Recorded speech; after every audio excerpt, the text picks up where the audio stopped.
ini mau bahas tentang kesehatan reproduksi pada remaja putri ya. Lebih ke personal hygiene ketika kita menstruasi. Nah, sebelum kita bahas tentang kesehatan reproduksi dan personal hygiene dan menstruasi, nah lebih dulu saya akan menjelaskan tentang siapa sih remaja itu. Di sini dijelaskan tertulis ya, ada pra-remaja, remaja awal, kemudian ada pertengahan remaja, dan di akhir ada remaja akhir. Nah, untuk pubertas ini dari usia 10 sampai dengan 16 tahun.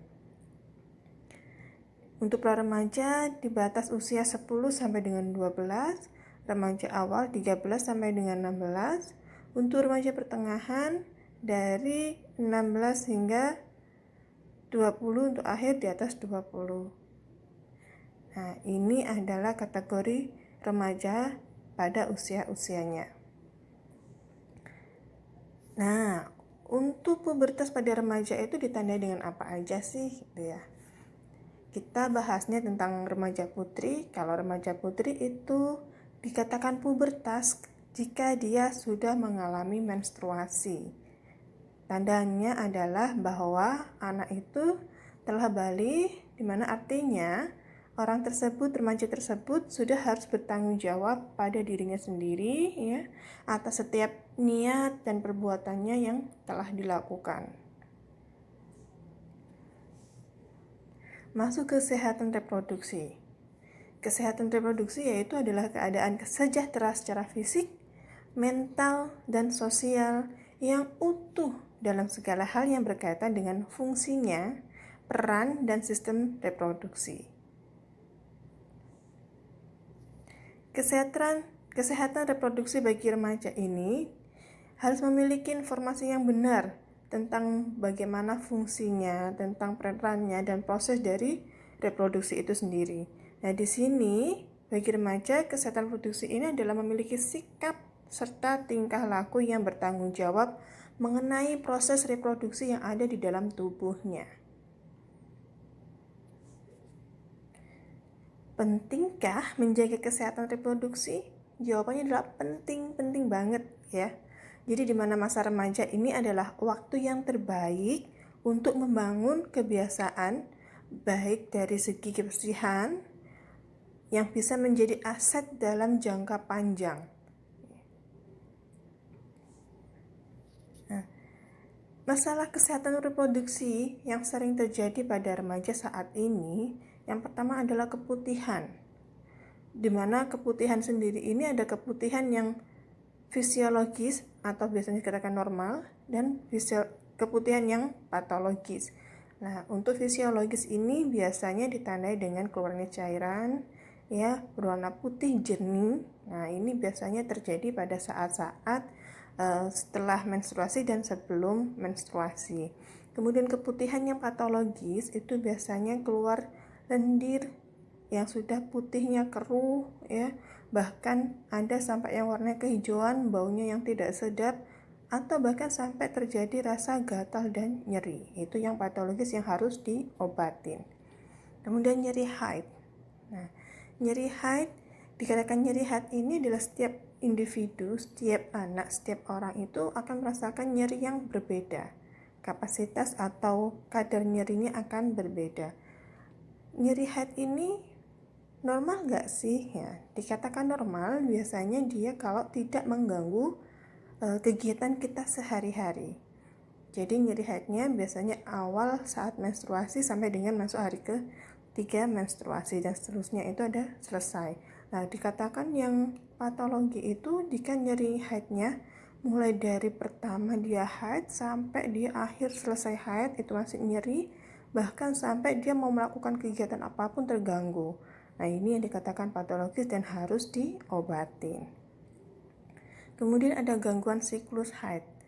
Kadang ya, ada yang sebulan 2 kali dapat haidnya, bahkan ada yang 2 bulan sekali. Nah, ini adalah merupakan gangguan siklus haid. Untuk normalnya bagaimana? Berapa? Ya, untuk normalnya adalah 2 siklus haid itu adalah 28 sampai dengan 35 hari. Artinya bisa sampai 1 bulan sekali atau bahkan belum 1 bulan nih sudah haid lagi ya, tapi hitungannya tetap 28 hari. Hitungnya bagaimana? Hitungnya mulai dari dia haid pertama sampai dia suci. Nah, dia akan mendapatkan haid lagi 28 hari kemudian atau 35 hari. Jadi normalnya itu untuk siklus haid adalah 28 hari sampai dengan 35 hari. Kalau kurang dari itu atau bahkan lebih dari itu bagaimana? Ya harus ada pengobatan lebih lanjut. Yang keempat adalah infeksi menular seksual. Ya, jadi ini biasanya juga ada hubungannya dengan infeksi saluran reproduksi, di mana nanti bisa penularannya ini kalau infeksi menular seksual, dia akan menularnya dengan cara hubungan seksual. Tapi kalau infeksi saluran reproduksi bukan hanya karena hubungan seksual, tapi bisa juga karena tidak bisa menjaga personal hygiene atau kebersihannya. Ini macamnya banyak sekali ya. Kemudian kehamilan yang tidak diinginkan, ya ini masalah remaja saat ini ya. Jadi bukan hanya remaja yang dikatakan remaja pertengahan sampai akhir, bahkan sekarang awal remaja pun sudah terjadi kehamilan yang tidak diinginkan. Karena apa? Mungkin satu, karena pergaulan bebas ya, karena dia tidak bisa bertanggung jawab atas fungsi peran dari reproduksinya sendiri. Kemudian ada HIV dan AIDS ya.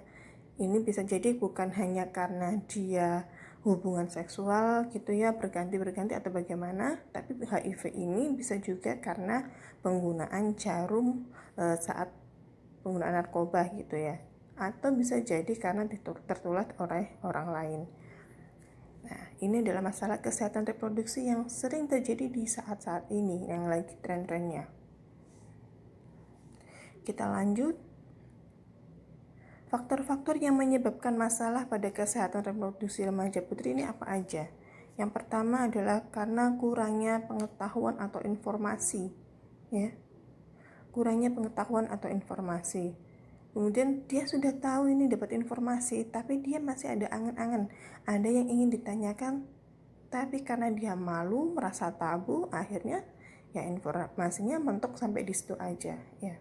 Kemudian kurangnya menjaga kebersihan atau personal hygiene. Nah, penting banget ya kita menjaga kebersihan personal hygiene, terutama pada remaja putri, apalagi ketika saat menstruasi. Kemudian yang keempat adalah gaya hidup. Ya, kalau gaya hidup kita nggak bisa bahas, kita udah tahu ya, kita membahasnya dari mana aja ya. Gaya hidup tadi ya mungkin karena pengetahuannya bisa kurang, kemudian atau mungkin terlalu bebas ya, kehidupannya terlalu bebas, gaya hidup apalagi karena tidak pernah ini membersihkan atau dari personal hygiene-nya kurang. Kemudian gaya hidupnya makannya yang suka junk food ya, kemudian penggunaan pakaian yang terlalu ketat atau bahannya yang digunakan tidak nyaman sehingga menyebabkan ada alergi atau masalah-masalah di kesehatan reproduksi. Nah, jadi ya kita bahas apa sih pentingnya personal hygiene bagi remaja putri terlebih saat menstruasi ya. Penting banget. Ya, personal hygiene ini adalah tindakan untuk memelihara kebersihan dan kesehatan seseorang untuk kesejahteraan secara fisik dan psikologis. Contohnya apa ya? Nah, ini karena di musim pandemi sering digaung-gaungkan adalah dengan mencuci tangan. Ya, personal hygiene itu ada cuci tangan. Kemudian ada cara cebok yang benar. Kemudian mandi, gosok gigi dan yang lainnya itu adalah contoh dari personal hygiene. Nah, hubungannya tadi ya personal hygiene dan menstruasi. Kalau tadi kita sudah bahas tentang personal hygiene itu apa, kita sekarang masuk ke menstruasi. Menstruasi adalah keluarnya darah dari dalam uterus, dalam rahim ya, yang diakibatkan oleh terlepasnya lapisan dinding rahim disertai pelepasan endometrium dan terjadi setiap bulan. Oleh karena itu, ya setiap bulan perempuan itu ya akan mengalami atau terjadi menstruasi. Bisa juga dikatakan menstruasi adalah proses keluarnya darah dari vagina yang terjadi diakibatkan siklus bulanan alami pada tubuh wanita. Ya, apa sih hubungannya personal hygiene dan menstruasi gitu ya? Nah, kita bahas lebih lanjut. Oke. Pentingnya personal hygiene saat menstruasi. Alasannya kenapa? Karena remaja putri adalah termasuk kategori kelompok yang lebih beresiko tinggi terkena infeksi saluran reproduksi atau ISR. Nah, ISR yang berlanjut ini akan mengakibatkan kemandulan hingga terjadi kehamilan di luar kandungan. Ini yang sangat-sangat tidak diinginkan ya. Nah, penyebab ISR apa? Yaitu salah satunya adalah perilaku personal hygiene yang kurang benar. Bu, saya sudah cuci tangan, Bu, tapi masih begini, masih begitu. Nah, cuci tangannya bagaimana? Bu, saya sudah coba setelah BAB, setelah BAK, tapi kok masih ada infeksi, kayak keputihan yang lainnya. Nah, berarti ceboknya yang kurang benar mungkin, ya. Jadi, perilaku personal hygiene yang kurang benar ini akan bisa menyebabkan terjadinya infeksi saluran reproduksi. Apa aja sih macam-macam dari infeksi saluran reproduksi? Ini karena saya tidak menampilkan gambar-gambarnya di sini karena mungkin nanti kalau kita tampilkan gambarnya ya luar biasa. Kalau kalian tahu nanti kalian bisa cari sendiri ya. Nah, yang pertama adalah kandidiasis. Kandidiasis ini seperti sariawan. Jadi ya kalau kita sariawan di lidah ya, kita bisa bayangkan itu sariawannya ada di alat kelamin kita. Ya, ada di luar alat kelamin kita. Gejalanya apa? Gatal, ada iritasi, dan nyeri pada bagian luar alat kelamin. Ya. Kemudian yang kedua adalah vaginosis bakteri.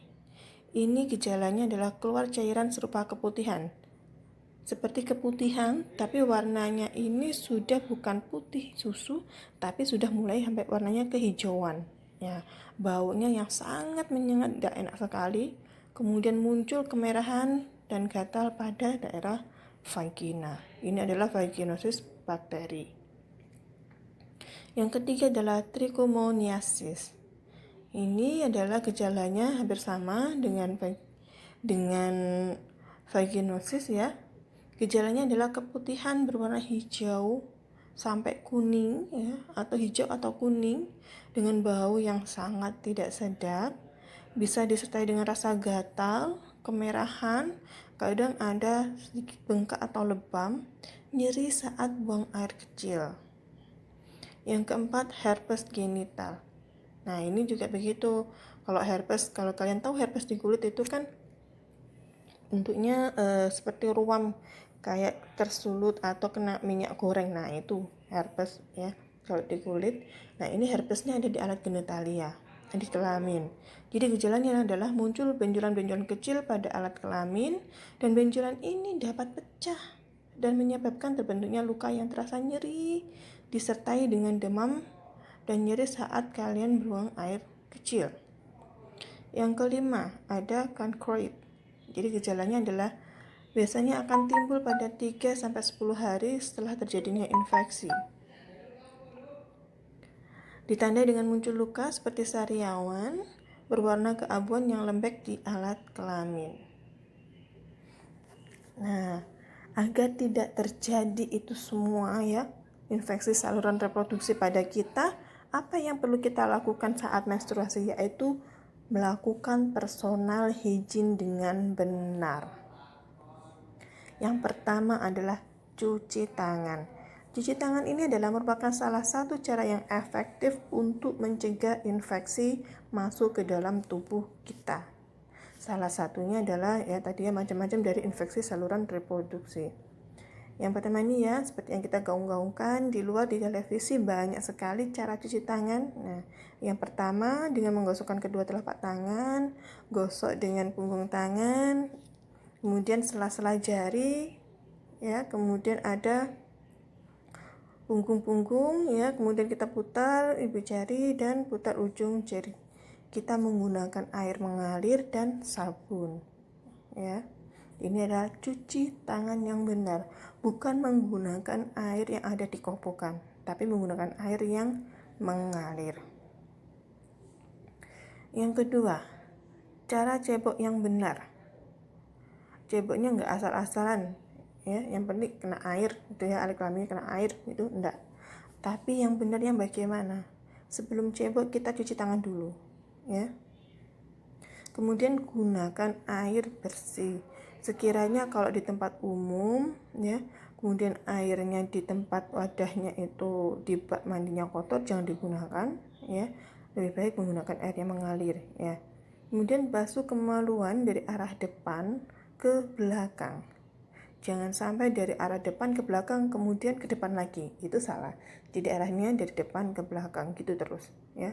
Kemudian untuk penggunaan sabun atau pembersih kewanitaan itu dilakukannya seperlunya aja. Jangan terlalu sering, setiap habis BAK atau BAB dikasih dengan sabun kewanitaan. Nah, ini akan malah mengundang malah membuat pH yang ada di dalam genitalia kita tidak seimbang nantinya, ya. Jadi akan terasa lembab, atau mungkin terlalu kering. Nah, ini juga akan menimbulkan rangsangan untuk infeksi. Dan digunakannya kalau menggunakan sabun atau pembersih kewanitaan, ya, cukup di daerah luar, jangan sampai di dalam-dalamnya dibersihkan, tidak, cukup di daerah luarnya aja. Nah, kemudian untuk setelah cebok, ya, bersihkan dan keringkan. Kalau menggunakan tisu, tolong menggunakan tisu toilet. Jangan menggunakan tisu wajah atau tisu yang lainnya, karena bahannya mungkin tidak akan nyaman di genitalia kita, ya. Gunakan tisu toilet, yang paling aman adalah tisu toilet. Yang ketiga adalah ganti pembalut. Nah, untuk ganti pembalut ini disarankan setiap 3 sampai 4 jam sekali. Perlu diingat, ya, penting sekali untuk mengganti pembalut secara teratur. Bu, kan emang penghematan keluarnya sedikit gitu, ya. Nah, hemat, tapi nanti kalau menimbulkan efeknya di belakang sangat bahaya, bagaimana? Ya. Jadi tetap, ya, disarankan 3 sampai 4 jam sekali untuk ganti pembalut. Nah, untuk ganti pembalut ini harus secara teratur, walau hanya yang keluar sedikit atau nggak terlalu banyak, atau cuma kadang akhir-akhir gitu ada yang flek-flek gitu aja, ya. Nah, ini selain mencegah kebocoran, untuk ganti pembalut ini adalah bertujuan untuk menghindari bau bakteri yang berasal dari darah haid. Nah, mungkin ada pengalaman dari kalian, ya, yang hampir seharian atau mungkin berangkat sekolah, ya, mandi dari jam 5:30, kemudian pulang sekolahnya sampai di rumah jam 4:30, jam 5 sore, ya. Kemudian pembalutnya nggak diganti. Aduh, coba mungkin ada yang punya pengalaman baunya nggak enak, ya, nggak sedap. Nah, walaupun darahnya yang keluar sedikit. Nah, ini akan menyebabkan menimbulkan bakteri, ya. Dan bakteri ini suka di tempat yang lembab, kan tadi kita nggak mengganti, ya, pembalut kita, akhirnya kan daerah genitalia kita, alat kelamin kita akan lembab. Nah, ini bakteri sangat senang sekali untuk menempati daerah yang lembab itu. Yang keempat adalah ganti celana dalam. Ganti celana dalam jika sudah merasa lembab atau basah. Karena ini tadi, ya, sama, karena lembab ini adalah tempat sarang dari bakteri. Gunakan celana dalam yang terbuat dari bahan yang bisa menyerap keringat dan tidak ketat. Nah, remaja-remaja sekarang itu kan sukanya pakaiannya yang ketat-ketat, ya. Kemudian bahan kainnya itu tidak nyaman, ya. Sukanya yang motif-motif, yang gambar-gambar lucu-lucu itu biasanya bahannya bukan dari katun, ya. Biasanya lebih ke yang ketat-ketat itu kain apa namanya, ya. Nah, itu kan dia nggak menyerap keringat, ya. Akhirnya nanti daerah kemaluan kita lembab, menimbulkan bisa iritasi, ya, bisa juga timbul keputihan yang patologis nantinya, ya. Yang kelima adalah gunakan pembalut yang aman. Ini penting banget, ya. Bukan hanya pembalut yang lagi in di televisi atau yang lagi promo harganya, tapi gunakan pembalut yang benar-benar aman dan nyaman ya. Jadi di Badan Standarisasi Nasional atau BSN ini telah membuat acuan dalam memilih pembalut yang aman. Nah, ini ada nomornya SNI ya. Kemudian persyaratan untuk pembalut yang aman ini adalah meliputi pertama adalah pembalut terbuat dari bahan kapas yang menyerap, kertas yang menyerap, katun serap, rayon ya, katun olahan. Nah, ini adalah bahan-bahan untuk pembalut yang nyaman. Nah, kalau pembalut yang kebanyakan yang gel-gel itu, nah itu kurang bagus ya, tidak ada standarisasi nasional. Yang sekarang itu perlu banget ya. Jadi bukan hanya lagi di televisi ya, lagi banyak-banyaknya lagi yang terkenal-kenalnya merek itu, tapi kalau bahannya nggak aman jangan dibeli, apalagi cuma digunakan dalam jangka waktu yang panjang. Pembalut wanita diproduksi dengan bersih, tidak mengandung kotoran dan zat asing, tidak menyebabkan iritasi atau efek yang membahayakan lainnya, tidak menyebabkan serabut lepas pada waktu digunakan, serta tidak berbau dan bahannya lembut. Pembalut wanita harus berwarna putih, kecuali sebagai tanda atau identitas pada sisi yang tidak bersentuhan dengan tubuh. Nah, ini biasanya kan ada tuh yang warnanya pink, tengahnya pink. Nah, kalau bisa jangan pilih yang pembalut itu warnanya putih, kecuali kalau yang di lapisan belakangnya itu, yang di plesternya itu warnanya selain putih nggak apa-apa ya. Tapi kalau untuk yang dengan alat genitalia kita, cari warnanya yang putih. Pembalut memiliki tingkat keasaman atau kebasaan yang netral terhadap fenolphthalein dan dijingga, metil, dan ini ya tidak berfluoresensi kuat atau tidak ada fluoresensi yang menunjukkan adanya kontaminasi pada sisi yang bersentuhan dengan tubuh. Pembalut memiliki daya serap tidak kurang dari 10 kali berat pembalut. Jadi kalau kita ngelepas pembalut ya, kemudian sampai berat sekali, nah ini berarti tidak aman. Pembalut tidak mudah bocor dan tidak mudah robek. Nah, sekian ya yang bisa kami sampaikan untuk kesehatan reproduksi pada remaja putri ya, tentang personal hygiene saat menstruasi. Jadi tolong teman-teman benar-benar diperhatikan ketika menstruasi. Yang diperhatikan apa saja ya? Tadi yang pertama adalah personal hygiene, kemudian personal hygiene-nya bisa dengan cuci tangan, cebok yang benar, penggunaan sabun yang tepat ya, atau pembersih wanita yang tepat.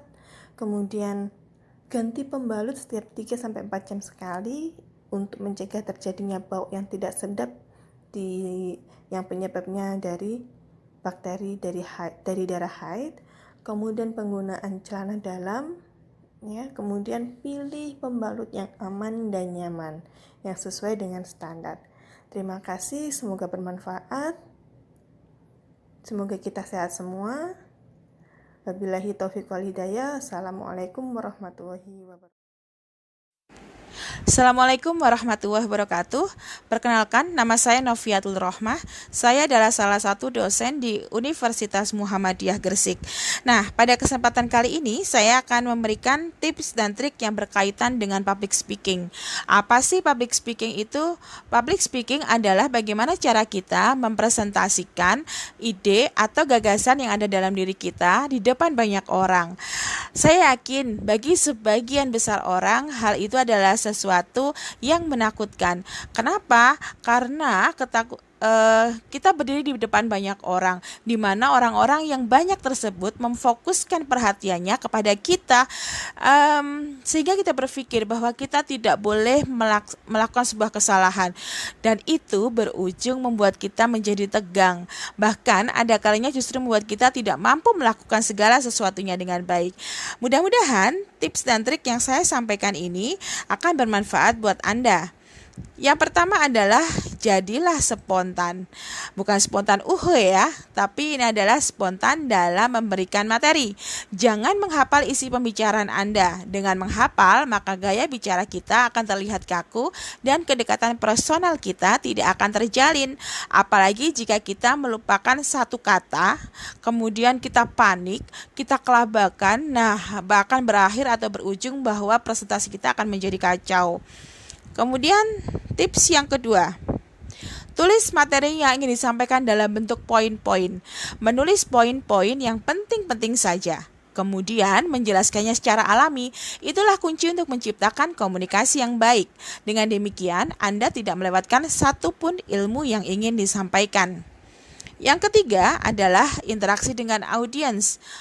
Hal ini penting untuk mendapatkan feedback dari audiens supaya komunikasi kita jadi lebih hidup.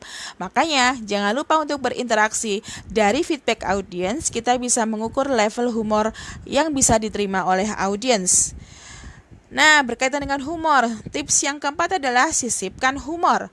Menurut Anthony Robbins, salah satu motivator dunia, humor adalah pelumas yang dapat membantu penyampaian informasi menjadi lebih baik. Tips yang kelima, penguasaan materi melahirkan improvisasi. Sebelum melakukan speech, penting untuk menguasai materi supaya kita bisa melakukan improvisasi, terutama apabila durasi Anda masih panjang, sementara materi Anda sudah habis. Tips yang keenam, time management. Atur waktu yang diberikan pada Anda dengan baik. Dengan time management yang sudah diperkirakan sebelumnya, Anda bisa lebih mudah menyusun materi dan menepati deadline. Kemudian yang ketujuh adalah gunakan kekuatan cerita. Jangan meremehkan kekuatan cerita. Pengalaman asli merupakan media yang paling ampuh untuk meyakinkan audiens. Apalagi jika disampaikan dengan gaya yang meyakinkan. Mereka akan larut dengan cerita Anda. Nah, kita sampai di tips yang ke-8. Tips yang ke-8 adalah bangun kredibilitas. Percayalah bahwa kredibilitas pembicara mampu mempengaruhi tingkat kepercayaan pendengar. Ada banyak cara untuk membangun kredibilitas, misalnya dengan gaya yang lugas. Namun, cara yang paling mudah adalah menyiapkan fakta berupa data dan statistik untuk mendukung statement yang kita sampaikan. Kemudian tips yang ke-9, mix pesan yang akan disampaikan. Mix materi, humor, cerita, dan statistik di atas dalam sebuah informasi yang menarik untuk didengarkan. Di sini, Anda bisa membujuk sekaligus menghibur. Kemudian untuk tips yang ke-10 adalah berbicara dengan jelas. Seorang pembicara harus terlatih untuk berbicara dengan jelas, supaya setiap informasi dapat diterima dengan baik. Maka bersyukurlah jika negara kita menggunakan bahasa Indonesia, di mana penulisan adalah sama dengan pengucapan. Sekarang kita masuk ke tips yang ke-11, yaitu gunakan intonasi yang berbeda.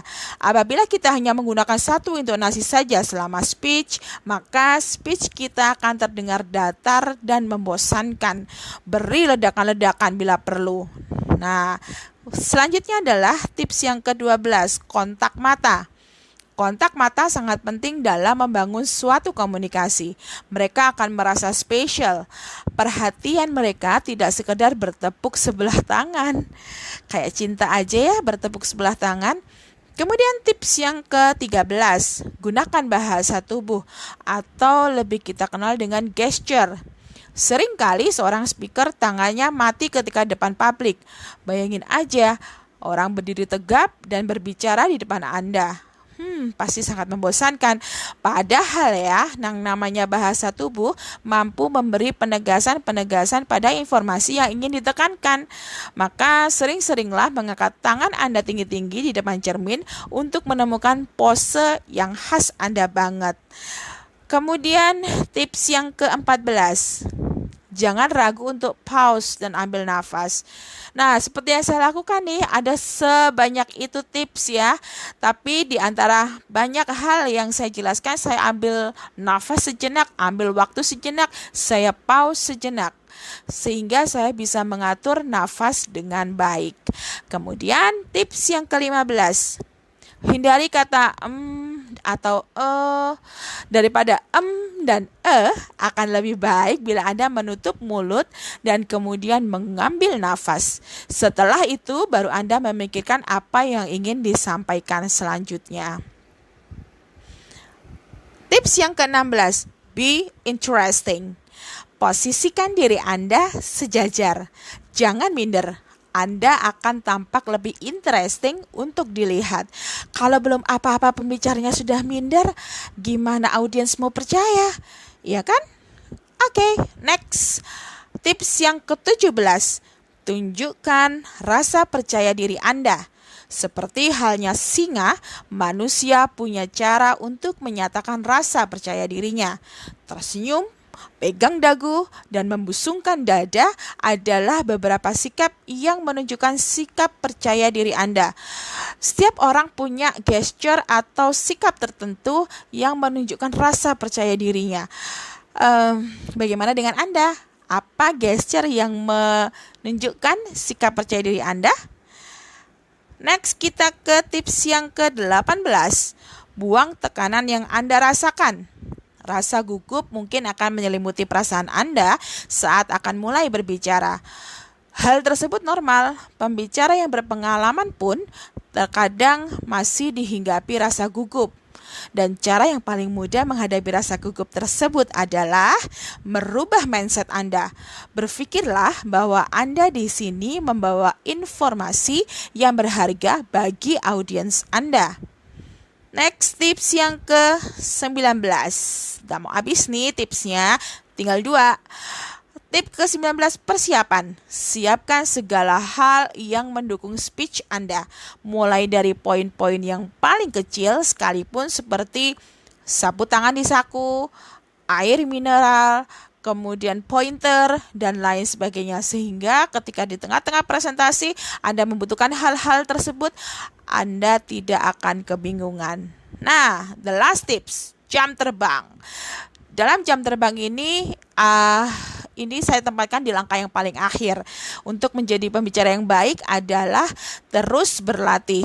Tidak ada kata berhenti untuk berlatih. Berbicaralah sesering mungkin, ambil setiap kesempatan yang ada, sebab seiring intensitas trial and error, Anda baru bisa menemukan rumusan yang pas. Wailah, sudah 20 tips yang saya sampaikan tentang public speaking. Mudah-mudahan tips yang saya sampaikan ini berguna bagi Anda semua. Oke, jangan lupa juga ya untuk like dan subscribe YouTube kami. Thank you. Wassalamualaikum warahmatullahi wabarakatuh.